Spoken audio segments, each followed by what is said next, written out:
Hello everyone, my name is Clantis and welcome to my YouTube channel. And once again, let's celebrate 5,000 subscribers. Thank you guys. No, thank you so much. That's a pop. Thank you guys so much for the 5,000 subscribers. You guys are all warmly welcome to my YouTube channel. So here's to 5,000 more and beyond. So anyways, let's get into this video, and I'm going to be talking about the VIP protection unit of the Deputy President Paul Mashatile attending court this week.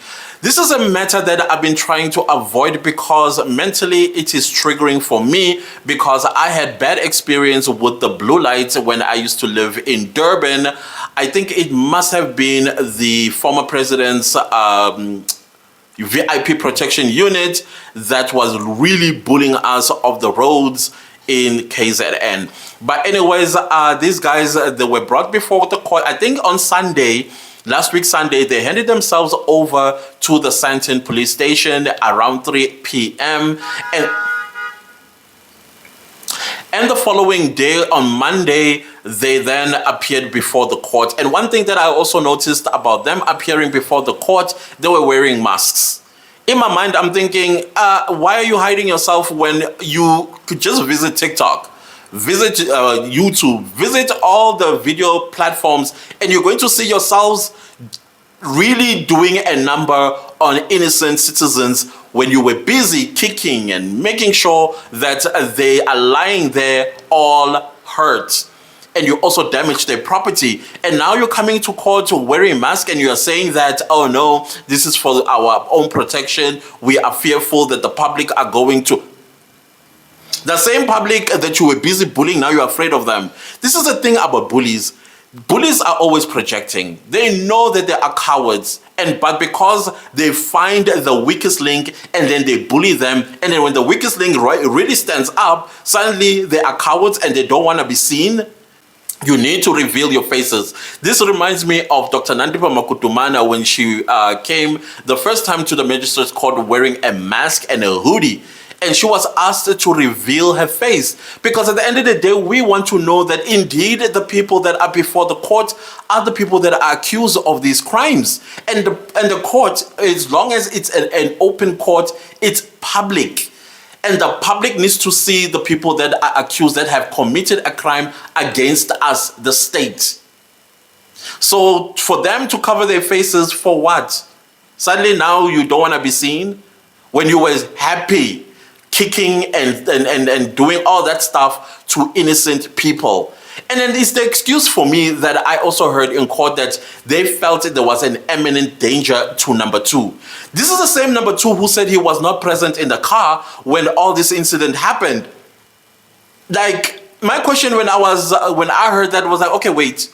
So this is the VIP protection unit of the deputy president, but the deputy president is not there. Then if the deputy president is not in the vehicle, who is protecting the president?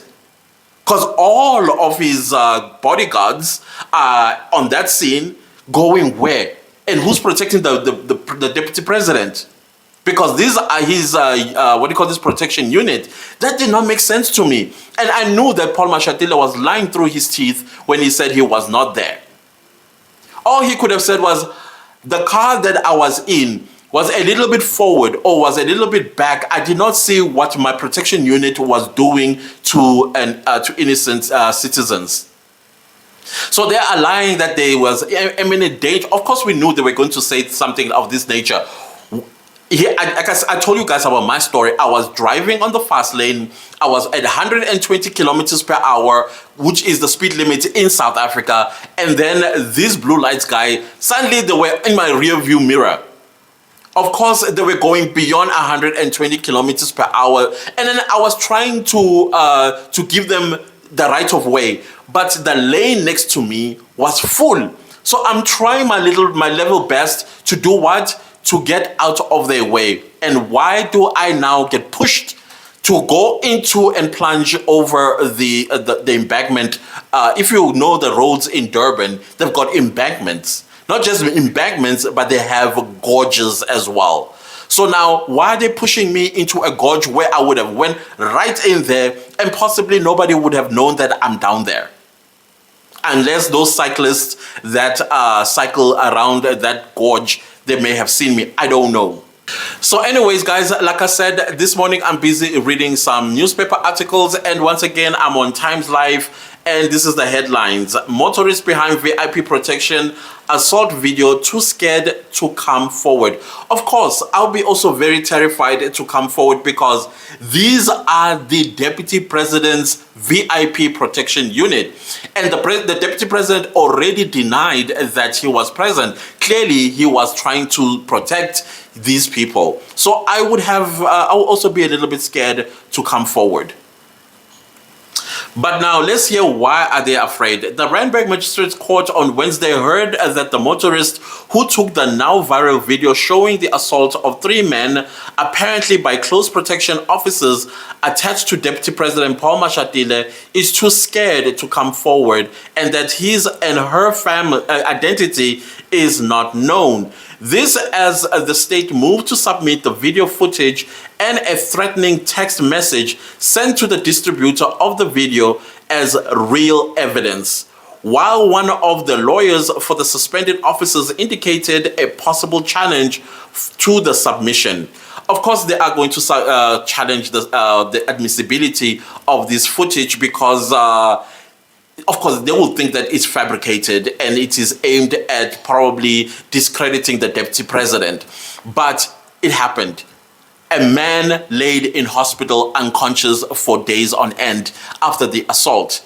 What about that? Okay, fine. The motorist may feel, intimidated to come forward, but they can still be subpoenaed. They can still be subpoenaed, and they can still have their matter heard in camera, meaning in private rather than in an open court. Shadrach, Johannes, oh my goodness, these are the names of, and I think I'm going to butcher their names, guys. I am so sorry. They are there. It's in Times Live article of the 26th of July. If you are interested to see these guys' names, appeared for the second time in court on Wednesday, keeping their faces down and mask on. All 8 provisionally faced 12 charges, including malicious damage to property, assault with the intent to cause grievous bodily harm, and pointing a firearm. The state is opposing bail for all 8. I would also oppose bail for all 8. The matter started with the state making a request to have the text message and video clip submitted as real evidence. The former relates to a threatening message sent to a man who cannot be named, as he is state witness after he shared the now viral footage on social media. Prosecutor Elise LaRue cited Section 15 of the Electronic Communications and Transaction Act 25 of 2002 in her submission, saying, as the court is well aware, this is in fact an enabling act and not an exclusionary act. In other words, this act has its aim to make admission of specific electronic generated evidence easily admissible in court proceedings. Oh, I was not even aware we had such a law, and I like that it's there. The state will not be able to produce the original data message at any stage. The fact of the matter is the witness testifying about this data message received this message via WhatsApp and communication via WhatsApp communication on his cell phone. He duly then downloaded it and placed it on 2 memory sticks. It was during this time that the state revealed that it did not know the identity of the person who took the video, as he was too scared to come forward, and that the state witness had refused to share it. LaRue said the video was shared with the state witness due him being in security business and being able better protect himself. This, though, the state had indicated that the witness feared for his life after receiving the threatening text. A lawyer for one of the accused indicted before indicted before the court adjourned for the day that they wanted to examine a certain legislation that was embarked upon by the state that we think we need to research and form an opinion on and determine how it can be useful in an argument. Earlier on, the court heard arguments from 7 of the officers applying for bail as they opted to submit affidavits only rather than supplement them with testimony. They all revealed that they earned between 10,000 and 29,000 net salary and could afford bail of 1,000 rand. Kujwana spoke of 2,000 rand in his bail application. They all denied that they had knowledge or ties to the threatening message or that they would interfere with witness or the investigation if they are released on bail. They denied claims that blue light drivers often disregard traffic rules. With Abiso representing Mampuru Mufukeng and Ramokomana, saying if this was the case, then there would be charges or previous case against his clients. The officers accused the state of having a weak case against them and only proceeding with the matter due pressure from the media and public. They denied that their release on bail would result in shock or outrage and said they needed to be out on bail to prepare for internal disciplinary hearings against them, which will run until September. No, start with the criminal case, get yourselves off the hook, and then go to your DC, your internal DC at the police. And of course, there will be public outrage if they are granted bail. This is a classic case where us, the public, were very outraged when we saw the video, and we'll also be outraged if they got bail. So the state does have a case, it's not weak. The matter was rolled over to Thursday, and proceedings are expected to kick off with suspension of media coverage of the bail application while the video showing the assault is playing in court as the officers show their faces.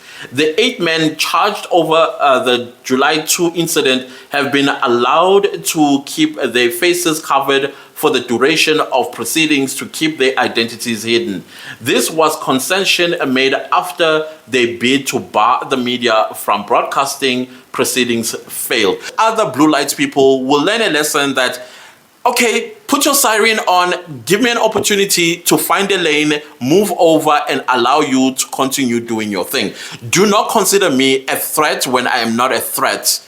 Look at the traffic. If I'm not moving from the fast lane, then overtake me. I'm not a train. You can overtake me and then continue doing your thing. But now to lie and smear the public with a threat that was imminent, come on, what threat was that? Those people were members of the SNDF. I think they were training SNDF people. Why would they be threatening the deputy president for? And why so many cars the deputy president has to have? 2 is enough. What is the threat that is out there for South African politicians? Please, somebody tell me, because I don't understand. I have never heard that South African politicians, especially political principles, are in any imminent danger. I've never heard there was a threat to South Africa. I've never heard there's a threat to these guys. Why have so many VIP protection people? I understand, or at least I understood that when it comes to the budget of the police, the VIP protection unit get more than the Hawks. The Hawks are supposed to be fighting organized crime. But no, their budget is far less than what the VIP protection unit gets from government. For what? Is this jobs for friends? Jobs for lovers? Can somebody please explain it to me? What is the logic behind our deputy president having 9 cars and so many bodyguards? Why our president will have a slew, or maybe the president I can understand, but in a foreign land, not within the country. Because I don't understand what danger are these people are facing. I've never heard of any.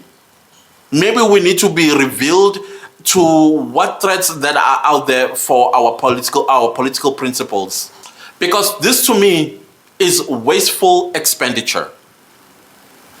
Anyways, guys, if you like the video, give it a like. If you didn't like the video, give it a like anyways. Do subscribe to my YouTube channel and don't forget to click the bell notification so you get notified every time I upload a new video. Also, leave me a comment down below and let me know, have you been following this VIP protection unit case, and what do you think about what they are saying? What do you think about them covering their faces with a mask, and would you be outraged if they are given bail? Anyways, do share this video far and wide. My super thanks are turned on. Thank you so much to everybody that is super thanking me. I highly appreciate it. Let's see each other again in my next video. Thanks for watching. Goodbye.